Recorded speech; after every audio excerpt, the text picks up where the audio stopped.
Saya kan pernah tinggal di boarding school begitu, ada aturan nggak tertulis kalau kita pelit itu dikerjain kan.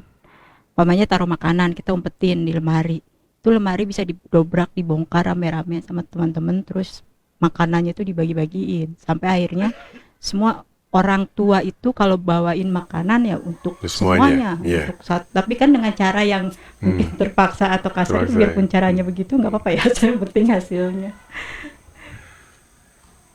Ya, sebaiknya memang demikian. Saya setuju dengan cara itu. Kalau memang anak kita di boarding atau apa ya, kita harus memperlakukan anak itu bukan secara istimewa. Karena boarding itu kan pilihan kan. Kalau saya mau kirim ke boarding kan berarti saya juga harus mengindahkan peraturan di boarding itu. Kalau saya bawa makanan hanya untuk anak saya kira saya tidak akan setuju. Dan bahkan semestinya boarding itu melarang. Tidak boleh bawa makanan. Kalau mau bawa makanan ya ada seperti di Baba dulu kalau ada yang ulang tahun atau apa silakan bawa, tapi dikasih tahu setidaknya satu kelas itu 30 anak atau 40 anak sama makanannya. Kadang-kadang cuma candies, just candies ya. Cuma apa permen aja. Nah, 40 permen berapa sih? Nggak ada artinya kan. Tapi ada kebersamaan. Karena konsep boarding itu kan menciptakan kebersamaan. Kalau makanan aja kita nggak bisa bersama, nggak benar. Di sekolah kita, saya ketika di boarding kita, saya mendapatkan berita itu ya, bahwa ada juga orang tua yang membawa makanan sembunyi-sembunyi dan anaknya makan di kamar. Atau dia cuma berbagi dengan 3 orang atau 4 orang di kamar itu ya.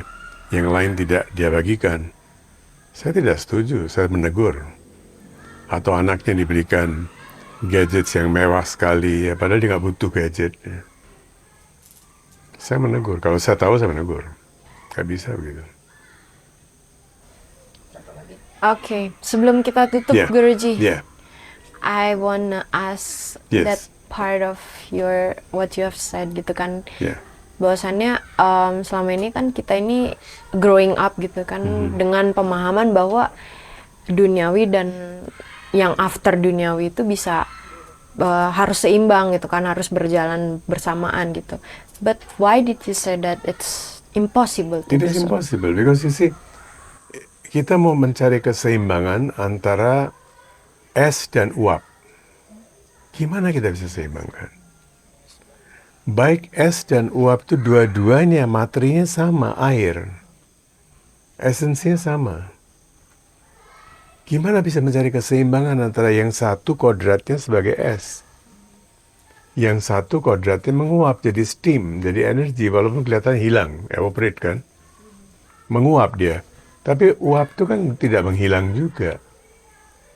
Dia bisa menjadi energi, dia bisa menyatu dengan semesta. Gimana bisa cari keseimbangan? Nah, esensi kita itu apa? Zat kita apa? Zat kita ini energi. Mau mencari keseimbangan antara materi dan energi itu nggak mungkin. Ini cuma ungkapan yang tidak memahami esensi, tidak menyentuh esensi. Karena materi itu sekarang Albert Einstein, ya kalau kita nggak mau terima dia silahkan juga. Materi itu dan energi saling ada hubungannya. Theory of general relativity ya. E is equal to mc squares. Nah sekarang yang sedang digodok dan sudah dipastikan bukan mc square lagi, E is equal to m. Energi dan materi itu sama, cuma bentuknya berbeda. So kalau kita melihat Tuhan di atas sana entah di mana, nanti baru saya akan ketemu dengan Tuhan, urusan saya dengan Tuhan itu nanti. Sekarang urusan saya dengan dunia. Look at our scripture. Our scripture say what? Nanti ketika kau berada di sana, setiap anggota badanmu akan diminta tanggung jawab. Ada kan? Setiap anggota badanmu. Matamu akan diminta, kamu melihat apa aja di dunia. Kakimu akan diminta. Itu apa itu? Itu kan menafikan semua keseimbangan kan? Berarti whatever we do here, kalau kamu buta di sini, di sana pun buta kamu. Nggak ada keseimbangan. We have to find God. Wajah Tuhan itu ada di mana-mana. Di barat, di timur, di utara, di selatan, wajahnya ada di mana-mana. And to serve fellow human beings itu bukan sesuatu yang luar biasa, bukan.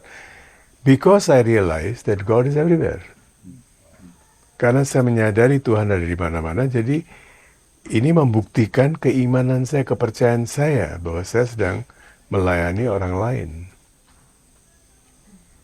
Di dalam tradisi orang Sindhi ya, itu pamali sekali kalau misalnya di rumah lagi ada festival, apapun, ulang tahun misalnya, dan ada kematian, kita nggak boleh pergi ke sana. Harus tunggu sehari, 2 hari gitu, baru pergi. Kalau perkawinan biasanya sampai 3 hari nggak boleh pergi. Sampai betul-betul sudah selesai. Tradisi perkawinan itu kan minimum 3 hari. 3 hari itu kan minimum tuh. Dari gari and all that, mehendi and sanggit and all that. Itu minimal. Kadang-kadang bisa seminggu, 10 hari. Kalau anaknya Mbak ini 3 bulan kan. Pre-wedding, wedding. So anyway, ada ulang tahun puja waktu itu. Dan somebody came to me. He said, so and so person, one of my mentor, I consider him a very good, educator. Dia meninggal. Dan sehari sebelumnya dia memang sakit-sakitan, tapi saya masih bertemu dengan beliau, dan beliau masih oke banget gitu ya. Meninggal, immediately I left the house. And I forgot, ada berapa orang di sana ya. Keluarga yang nggak jauh lah. How can you go? Your daughter's birthday. And my mother, my father both were there. Dia bilang enggak. He has to go. Pamali itu urusan tradisi, tapi he has to go. Orang itu ada yang membawa berita, he has to respond to that call. So, nggak bisa dikeseimbangkan. Kalau memberikan keseimbangan berarti kita menempatkan Tuhan di luar sana, dan ini adalah urusanku. Itu urusan Tuhan, kamu nanti setelah saya mati baru berurusan dengan kamu. It's not like that.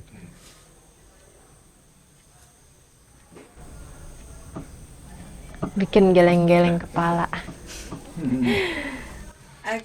Din dukhiyon se prem karo mera, Sai prasanna hoga. You have heard that song? No. No? Sai mera main tera. Love the broken, the downtrodden. Yang papa, hina, dina. Love them, serve them, and you're Sai. Prasanna hoga. You bring tears to my eyes now. Wah, Guruji, ini benar-benar dari mana ke mana kita jadinya, Guruji. Again, I think it's been like so many reminders juga, pesan yang itu muter-muter, dan walaupun packagingnya beda-beda tapi intinya selalu sama, Guruji. And ini masih jadi tugas PR bagi banyak dari kita yang mungkin kayak baru diiyain aja tapi belum terimplementasikan. Selesaikan, dan seperti yang Guru saya mengatakan, ketika saya mati dan yang terucap adalah puji Tuhan, alhamdulillah, then you consider me as religious. I'm going back to his house, to my real house. Kok adu-adu? Katanya datang dari sana, pulang ke sana kan? Mau pulang ke rumah sendiri kok adu-adu? Yes, I think again pendidikan, Guruji. Karena selalu itu penjual es balok, Sheikh Baba. Yes. Penjual es balok bisa mengatakan kepada saya, jangan call me I'm religious. Kalau saat saya mati, saya mengatakan, puji Tuhan, alhamdulillah, then you told me I'm religious. Wah, Guru, wah. Oke, terima kasih teman-teman semua yang udah bersama kita terus, dan pastinya teman-teman yang masih menyaksikan episode kali ini. Semoga teman-teman bisa mengambil hikmahnya ya, Guruji, karena ini akan dijadikan per episode yang berkesinambungan ya, bersinergi gitu. Jadi jangan lupa untuk selalu watchful, Guruji, karena kalau misalkan setengah-setengah nanti takutnya tersasar. I like that word, not mindful but watchful. watchful. Good. Oke, so ya kita untuk itu mohon izin Guruji untuk di close. Yes. Oke, dan mungkin untuk itu kita bisa ada satu lagu Guruji. Yeah, please. Oke, Sabar. silakan. One song. Sadarkah kau bahwa hidup hanyalah sebentar? Semua yang berawal akan punya akhirat. Untuk apa kita mencoba mempertahankan segala sesuatu yang kita tahu tak abadi? Sadarkah kau bahwa yang lahir pastikan mati? Semua yang berawal akan punya akhirat. Untuk apa kita mencoba mempertahankan segala sesuatu yang kita tahu tak abadi? Berpalinglah pada Dia yang Maha Esa, karena hanya Dia yang Maha Kuasa. Bersajahan diri adalah jawabannya. Terimalah hidup ini apa adanya. Terimalah hidup ini apa adanya.